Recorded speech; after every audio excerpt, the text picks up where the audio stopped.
Hey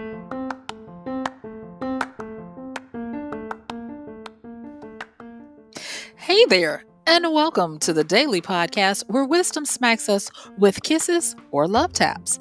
I'm MichelleSpiva, a wisdom strengthening coach, your host, and practical priestess of wisdom. Mwah. Join us daily to gain wisdom and mental strength as we tackle innovative thinking, address emotional and behavioral life traps, and yes, provide you with some practical how to's to wrap it all up. So settle in or crank up the speed 2x, whatever gets your mental processes firing as we dive in. Stay tuned.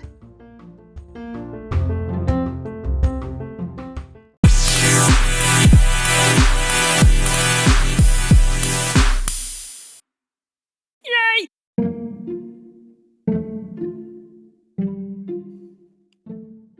All right, stop stirring. That's enough. Well, how do you know? You just know. Stop stirring or it's going to get tough. Okay. Hey, this is Michelle Spiva, your practical priestess of wisdom, and I want to welcome you to today's podcast of Wisdom Smack. Mwah. Join me on the flip as I channel my grandmother, y'all, and we get to talking about know when you're done. I'll see you on the flip.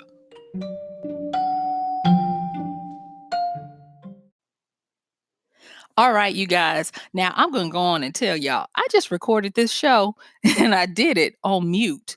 And yeah, that was not wise, but that will get me to make sure that I check all my controls before I start talking. So hopefully this time around it'll be a little bit better. But I do want to say that today I'm going to channel a little bit of my grandmother's essence and her extreme wisdom. God bless her. I miss her. To hopefully just have kind of like that mother wit conversation. You see, in my culture, being a American descendant of slaves, ADOS, if you want to call us that, black, whatever you want to call us, whatever. Um, there has been history passed down into the cellular level that has helped us to be able to do what we do. And I love and honor that. And I honor it because I see it evident in many different ways. And so I feel my grandmother smiling on me. And I just want to give homage to that because she was so good at sharing her wisdom with people. And I hope that I'm doing her well, doing her memory well and her legacy well by sharing today with you. And so today's little tone is going to be more, a little more like the big mamas of my culture that I grew up with. And see, a big mama is a grandmother. Some people call them Nana, some people call them Abuela, depending on what culture you're in. But for a lot of us, if you weren't necessarily of her loins, meaning that she was the community grandmother, she was a big mama. And so my grandmother was a big mama in our community. And so I'm not trying to say I'm your big mama. I am saying I am your practical priestess, humbly submitting to you today this bit of wisdom, and I hope it will help you. And so we're going to be talking about know when you're done. And so one of the main ingredients about knowing when you're done is something that to me used to be a paradox and used to have me turned around until I grappled with it. And I had to just get to the point where I realized that it wasn't a process, it was just an, a belief, a update. And that main ingredient is to understand that you need to know yourself. Mhm. You need to know yourself. And I was like, well, aren't we here? My existential crisis rises up. Aren't we here to discover who we are? We can't necessarily say who we are definitively at any point in our lives because we're always growing. And yeah, see, that's what a whole bunch of Immanuel Kant and a lot of philosophers will do to you.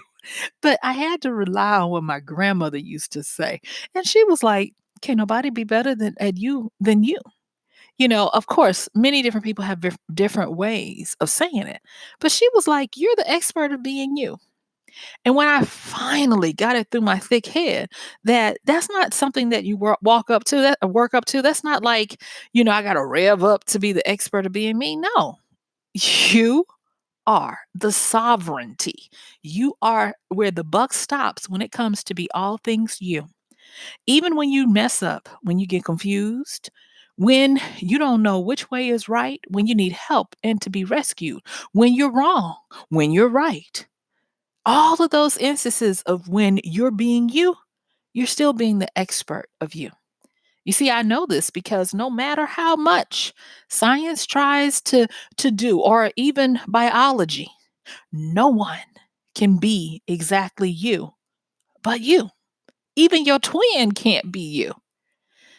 Even when they try to clone you, they won't be you. At best, they will be a copy, a clone, an imitator, an impersonator.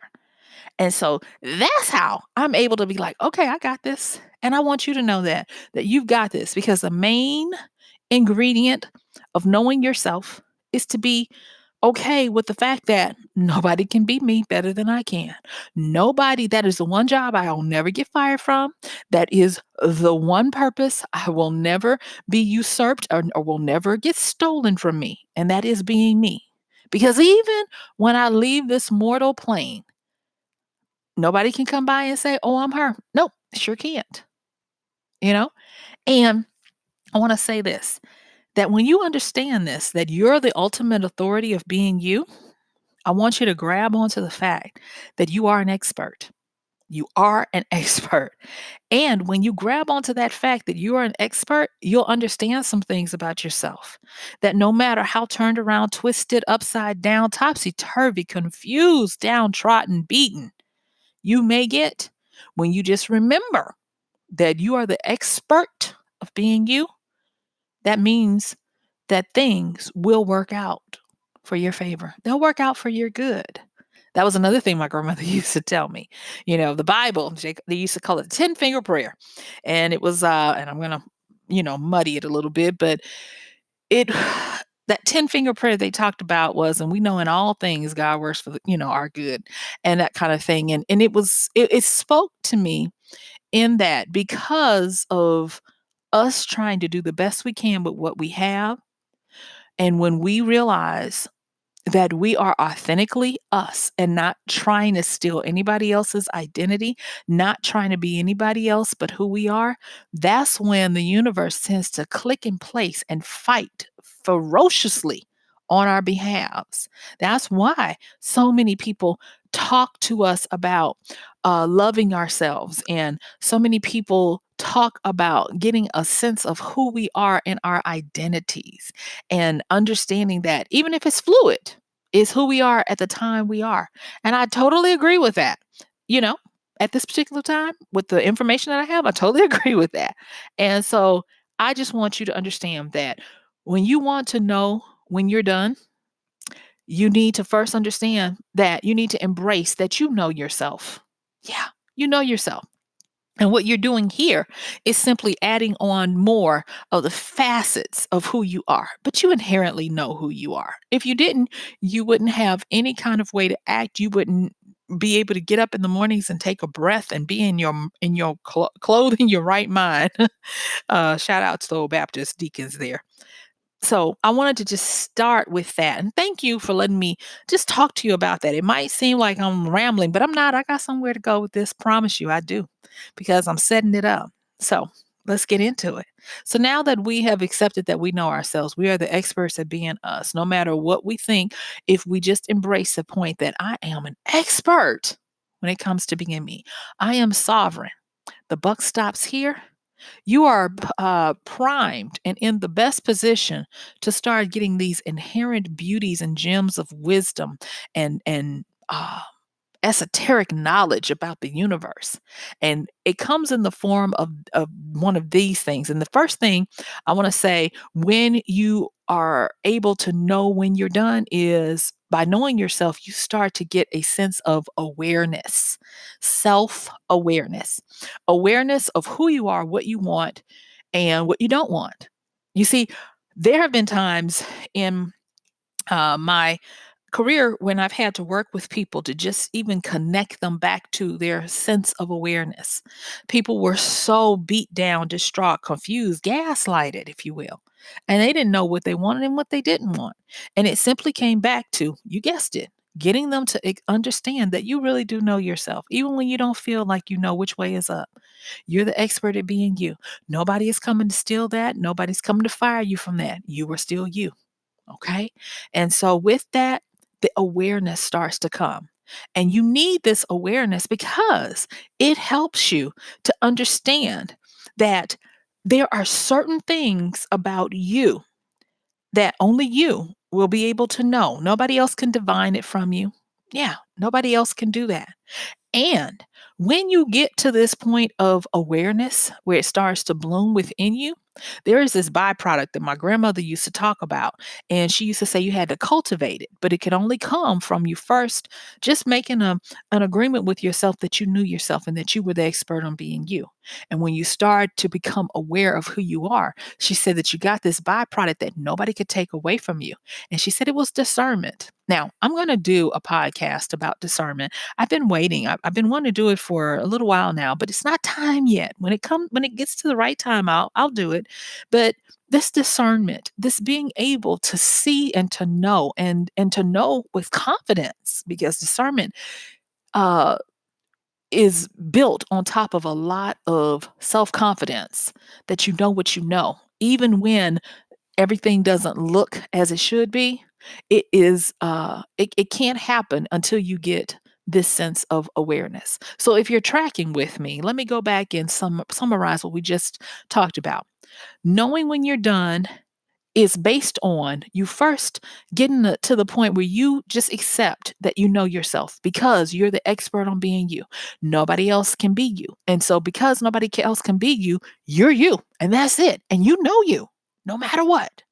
And when you know you, you start to accept that, then self awareness starts to bloom. And when this self awareness starts to bloom within you, you get to the point where you are able to start moving in discernment, meaning that because you know who you are, you know what you want, you know what you don't want, or at least you have an inkling of what you want and you don't want, you start getting to the point where you're able to discern past what something looks like. You see, there are too many people looking at the outside and they cannot tell what is underneath the surface. When this life requires that we go deep so that we can keep ourselves from danger, we can keep ourselves from messing up things, and we can keep ourselves in safety, harmony, and peace. So, once you get this awareness and this discernment about yourself and others, you're able to now be able to understand how to figure out what is the main thing of something. And you understand whether or not this main thing has been established and represented completely. Now, let me say this again. Because when I was making my notes about knowing when you're done and really going back through what I was taught, what I have grown into, this was something that I was like, how can I convey this? And so look at it like this. Once you get settled in your own skin and you decide, I'm committed to this life, I'm here to win it, and you become aware of yourself, and then in turn, the surroundings around you, AKA that discernment, you start to get to the point where you can see whether the main thing, the main goal, the main essence of whatever it is you're encountering, whether it has been established and represented completely. Because if it has, then you're done with it. So, say for instance, you're trying to interact with someone for the purpose of getting to know them. And the main thing about what you all were supposed to interact for was to rub, iron sharpening iron, was to learn a specific part of your skill set and then move on. When you become self aware because you know who you are and you have a sense of discernment, you'll be able to know when the main thing of what your interaction was for has been established and been represented completely. And then you're able to move along. You see, I believe, in my humble opinion, that a lot of people, because they don't have these basics, they don't know when they're done with things and especially relationships. And so they keep getting hurt because they don't know when to let go. They don't know when they've gotten the lesson. They don't know how to graduate. They don't understand how to be self aware and discerning of what something was for. And part of knowing when you're done is to be able to know uh, relationships and interactions. Was it here for a reason, a season, or a lifetime? And just because you're like, oh, it's a lifetime, that does not mean that you won't have seasons within this lifetime. You see, this thing is simple. It's so simple. It's in the deep end. And it takes a little bit of meditating. Not a little bit, I ain't gonna lie. It takes a lot of meditating because it's that thing that's like, it's always playing in the background and it's so important, but we take it for granted that when we need it, we're like, oh my gosh, I should have boned up on this. And it's if we have it, it makes all the difference. Everything becomes clear. And that leads me to the next thing I want to say about this. And that is if you get to the point where you get into a state of self awareness and you start working on your discernment, there is another byproduct that comes up along with this discernment, and that is clarity of purpose and message. You know, now, am I saying that you're going to be the Buddha and you're going to know exactly what your message is? Maybe, maybe not. But what I will say is that you will catch a glimpse of what you need to be doing in certain circumstances, and you will not be moved, and you will know what you're supposed to be doing. And you may not be able to articulate it, explain it, or convey it. But deep inside, you know what you know. And you are going to do what you need to do because you have that, you're locked into the clarity of the message of what it is you're doing. And you'll know if you've done enough and you'll know when you're done. Have you ever had that person where you interact with them and you automatically, because you've had experience, when they have reached their saturation point, their limit, they immediately stop and they're like, I'm done, goodbye. And they go and there no amount of coaxing or begging or pleading gets them to come back.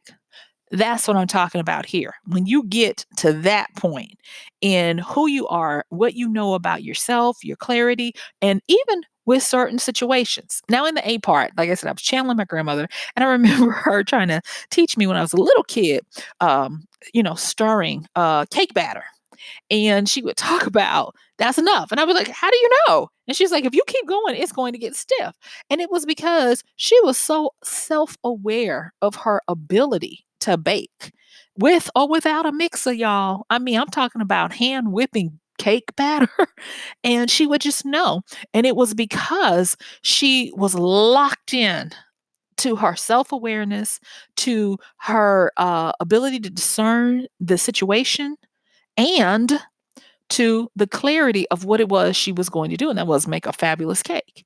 And I would even be amazed where she could say, I can't tell you how long to beat it. I just know. And when I would like just continue to ask, she would say certain things. Like I remember one time she said, um, it's too much it's too much humidity in the air. And so and not too much. It's enough humidity in the air so that we don't have to beat it as long. And she's like, this is a perfect day for baking. I mean, she would know these things.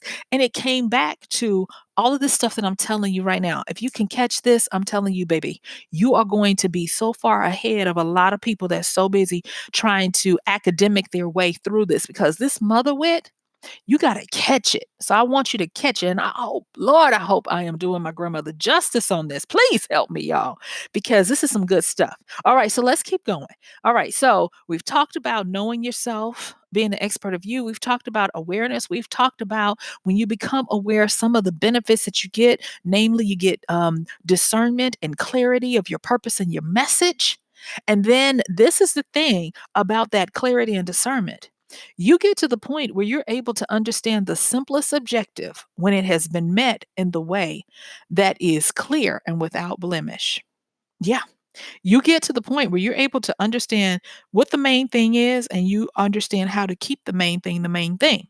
Now, I'm going to tell you that is one of the areas that I always have to work on because of my creative mind and wandering off and thinking, wouldn't this be great? Wouldn't this be great? To the point where I'm so far off of what the main thing was that it takes an ocean's ride to get me back there.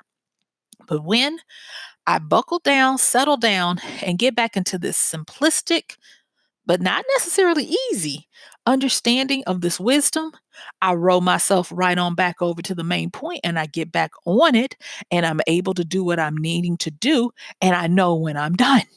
You see, I write books for a living. I put together curriculums. I help people to get a clarity about what it is they want to do.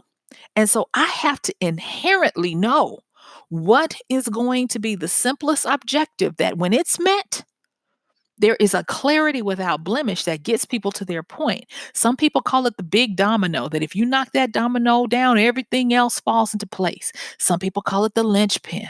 Some people call it the one thing.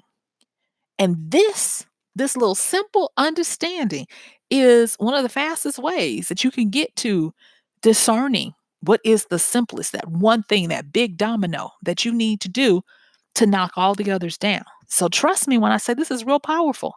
And I'm trying to do the best I can by my grandmother and by you because I really want to serve you with this mother wit wisdom today. And so this is the thing that comes in to spoil things, and that is the fear of messing up or the fear of pain. And I was like, how is it that we don't necessarily know when we're done? Because we have this fear that, like well, I hope I said it on this time because y'all know I did this podcast already. But if I didn't say it, I'll say it again. We have this, we have to find this Goldilocks, just right bell curve situation where it's not too little, not too much. And so if we fall short of the mark, that's disappointment for missed opportunity. But if we overshoot the mark, then that's pain of messing up a good thing. And so whenever we are trying to work on finding the right spot, we have this fear and we have this threat of pain that causes us to sometimes act a little out of sorts. Because if you step over the perfect point into the point of of descent, you know, it's a hard thing. What happens when you can see that if I hadn't have taken that last step, if I hadn't have made that last stroke, if I hadn't have stirred it one more time, everything would be okay. I know I can definitely look back and say, I added too much salt here. If I would have just left well enough alone, those are the kind of things I'm talking about. And you have to be careful because not only do we have those fears of approaching that, we also have the regrets of it, the ghost of regret when we've done it in the past, weighing down on us. And so I'm going to wave my hand over it and absolve you of that and say, be gone, regret, and be gone, false fears of missing it. Because, like I said at the beginning, when you know yourself, when you become aware, you get this kind of like insurance that says that it'll all work out. Even if you've missed the mark, it'll come back around. That prayer, all things work out for the good, it'll come back around and it'll work itself out for you. So let's talk about this Goldilocks superpower of finding your just right, of when you're talking about knowing when you're done. Okay. So I'm going to say this, that knowing the right mix is going to be personal, it's going to be specific for you. And it's something that you should inherently know and defend at all cost. And the reason why you should know and defend it at all costs is because it is based and predicated on who you are. Even with the way we take in nourishment into our bodies, the way we're made up, and biology of our taste buds even makes it subjective to who we are. One person can taste the same pot of soup and find it too salty. Someone will find it not seasoned enough. Someone will find it just right and delicious, and somebody will hate it. And you will have gradients all in between because it's all subjective. And I love the beauty of that because it means that we are all inherently the experts of ourselves, and we individually have our own set points of when we've done enough. And you can even look at the artist. And there are certain works that artists produce. And at that particular time, when they put the brush down, they stop typing, they stop combing through the hair to style it, they stop painting or polishing the shoe. It's at that moment, at that time, that they have locked into being the expert of who they are, having a self awareness to discern that I've hit my sweet spot. And yes, it's highly subjective to their taste and their eyes and what it is that they like. But you know that something powerful has happened, that the Goldilocks moment has happened. I like to watch creative shows, and the competition. I don't necessarily like the competition because it puts artificial pressure on a creative process, but I do like how well some people perform under this pressure. And so there are shows where they're dealing with makeup or hair, or they have to create glass and all of this other stuff, and they have time constraints and themes, and some of the stuff that comes out of it is beautiful.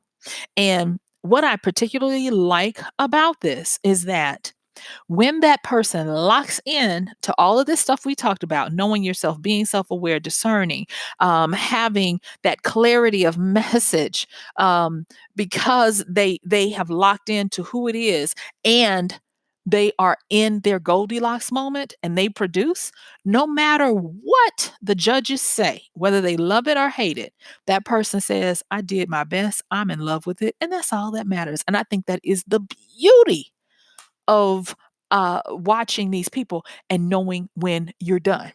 Now, in our last few minutes, let me just talk really quickly about when you don't know when you're done, because that is something that is a plague. Too many people keep patting and touching and combing and fixing, and to the point where you muddy up something and you mess it up. And it comes down to this, that you need to fight for yourself, the war within, not what other people say, not what other people's opinions are. Fight for that clarity, fight for that self awareness, fight for that blissful part of just right. Not too much and not too little, where your soul is satisfied with what you produce, or where you are in a situation, and be willing to defend it. You have to know what you stand for and what you're willing to fight for, because you can't let others talk you out of it or tell you what's complete or incomplete. Because when you do, you cause yourself to self doubt down to who you are. It goes all the way back to that tether that we have to our identity of who we are. And the more you get firm in at this particular time, my stars aligned and I did what I did, and you know that you've done enough and you are not talked out of it because you know your truth. That will help you to stop being wishy-washy and having needing external help. Now, yes, don't be that person that nobody can talk to, nobody can share insight with. Don't be that person. But there is a time and a place for that, and those are little tweaks. Those are little adjustments, feedback on your process, and the efficiency and effectiveness of getting the best of your work out. But like I said before, if you're doing it right, you will get to understanding the simplest objective that has to be met with clarity and without blemish. And anything that goes against that is not for you. Everything that goes to help that shine forward is for you. So do not let other people's expectations, or whatever it is, make it where you're confused and you don't know how to produce anything. You don't know when you're done. And for my people out there who produce, who have to create something, whether it be in the arts or whether it be in the logic fields, the applied sciences, the sciences, hard sciences and the soft sciences. To know when you're done, these are some of the things that my grandmother said as we're closing down. She taught me how to watch the simmer, because the simmer is that peak point when the water is, or the fluid is at the best opportunity to work itself through the meal that you're preparing. You see, by watching the simmer, you start to learn your pacing, your timing, and even when something is going to peak. You learn when to add your ingredients, when to back off the heat, and you learn the patience that it takes to get into your perfect time, and you learn what is enough and what is too much and what is not enough. And so it's not simple. I mean, it's not easy, but it is simple. And so I want you to trust yourself to know when you're done. And so it all comes down to, let me go back over 'em. Accepting that you do, yourself, that you're the best person to be you. Accepting that once you know yourself, you get into this awareness that unlocks the ability to be discerning and to have clarity. And then you're able to boil things down to the simplest objective to get stuff done. And once you do that, you have that objective that helps you to move into your Goldilocks superpower of finding your just right. And because you find your just right, you start to begin to understand and know the right mix for you. Whether it be subjective, you're able to stand 10 toes on it and say, this is for me, this is what I like, and this is what I don't like. And whenever you're in doubt, watch the simmer, watch that point right before something boils. And that's the point you want to stay in so that you learn your pacing, your timing, and you learn when something is going to peak. And so, guess what, y'all? My time is up. I thank you for yours. This has been MichelleSpiva, your practical priestess of wisdom, with another podcast of Wisdom Smack. Don't forget to check the show notes and support the show, and I'll see you tomorrow.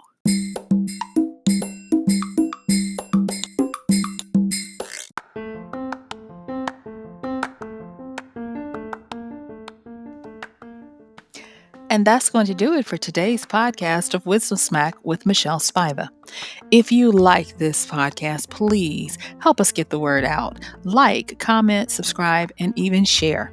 And if you really like it, please help us continue to get the word out by considering using this show's link for Amazon. So when you want to go to Amazon and you do all of your general shopping, please use MichelleSpiva.com/AMZ. It's simple as that. It doesn't cost you anything extra, and this show might receive a little bit of commission that will go towards helping to further get these episodes out to you and to others. So thank you so much for listening. This has been MichelleSpiva with Wisdom Smack. Bye.